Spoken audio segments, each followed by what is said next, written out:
Passano 6 giorni di lontananza che sembrano 1000 e tutto mi sembra ovattato, vuoto. Lui ritorna, ma ogni cosa è ferma a quel pomeriggio degli schiaffi. Io davanti al mio caffè, lui al tè, ma quello seduto accanto a me non è più Luigi. Cerco di ascoltarlo. Mi dice che fino a quel momento si era sempre dovuto contenere. Aggiunge che gli schiaffi dalle mani ero proprio io che glieli tiravo. Poi arriva a dirmi che dovevo cambiare, da subito, che lui non riusciva a farne a meno, che a volte usciva e prendeva a pugni tutto quello che gli capitava e che in ufficio aveva già rotto 2 computer e una stampante. È uno scherzo? Ma che vuol dire che sono io che te li tiro gli schiaffi? Un ceffone in pieno viso. Uno spintone mi ritrova a terra con la lampada in testa. Questo, mi dice, freddo. Si fa una doccia ed esce. Inizia una nuova vita. Schiaffoni, doccia ed esce. Schiaffoni, doccia ed esce. Come per lavarsi la colpa. Ma che fai ultimamente? Mi chiedono tutti. Sbatti ovunque? Io mi intimidisco. Che disastro che sei, non cambierai mai. In ufficio inizio a mancare, a fare degli errori. Cioè, più errori del solito. Il capufficio mi avverte. Non sono all'altezza delle mie prestazioni consuete. La parola aiuto non mi esce. Com'è possibile che stia accadendo questo? Com'è possibile che Luigi sia un mostro? Io sto ancora con lui! Ma alternava momenti di una tenerezza unica.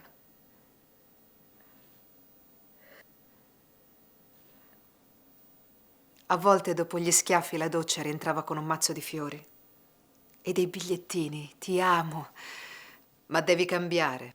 Io ti farò cambiare. Devi fidarti di me. Smettila di andare al lavoro, combini solo guai. Non vedi? Non funzioni.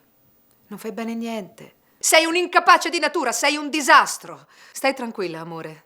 Non ti preoccupare. Ti aiuto io.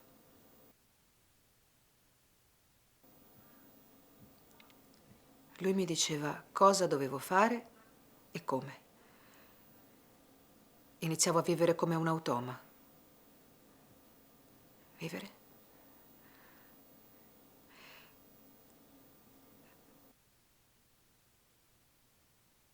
Devo parlare con un estraneo.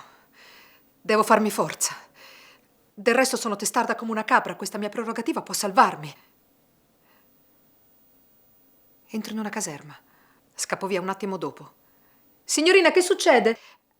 No, dovevo fare la denuncia della patente, ma mi sa che me l'hanno ritrovata, grazie. Attacco di panico in piena regola. Fiatone, sudarella fredda. Ma ci riprovo. Vado a trovare mia mamma all'ospedale, trovo parcheggio di fianco a un'altra caserma. Un segno del destino. Entro. Devo denunciare una persona per percosse, cioè schiaffi, però poi è gentile. Cioè si fa la doccia e uno pulito e mi porta dei fiori. Che cazzo racconti, idiota? Si metta seduta e si calmi. Mi racconti tutto. Sfarfallo col cervello e con la lingua, chiedo un bicchiere d'acqua, lo faccio cadere. Non si preoccupi, stia tranquilla. Mi faccia capire meglio. Meglio? Meglio? Non capisce. Mi espongono le diverse opzioni. Posso sporgere denuncia oppure cominciare magari con una diffida di allontanamento. Chiamano una donna in divisa, mi parla dei centri antiviolenza. Io sempre più nervosa. Oddio, che cazzo sto facendo? Deve denunciare suo marito se ci sono state delle violenze. Certo che ci sono state delle violenze. Allora tutto quello che vi ho raccontato fino adesso non sono stata abbastanza chiara. Sono un disastro. Sono un disastro vero. Deve denunciare suo marito se ci sono state delle violenze. La donna e il baffetto mi chiedono se ci sono dei lividi. Sì, certo, i lividi io ne sono piena, ma adesso non posso, non... Io mi vergogno. Denunciare suo marito se ci sono state delle violenze. Io mi vergogno troppo. Denuncia. Deve denunciare suo marito se ci sono state delle violenze. Senta! Io sono una di quelle donne che subiscono violenza. Io sono una di quelle donne che viene massacrata di botte. Io...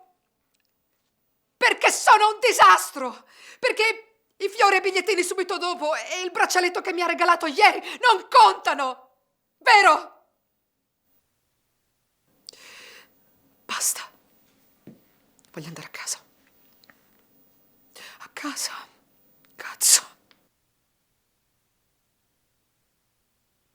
È tardi. Dove sei stata? Dove? Schiaffo. Dove? Pugno.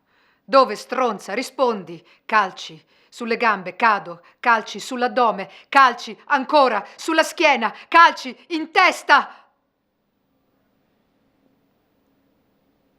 Non me l'aspettavo. In testa.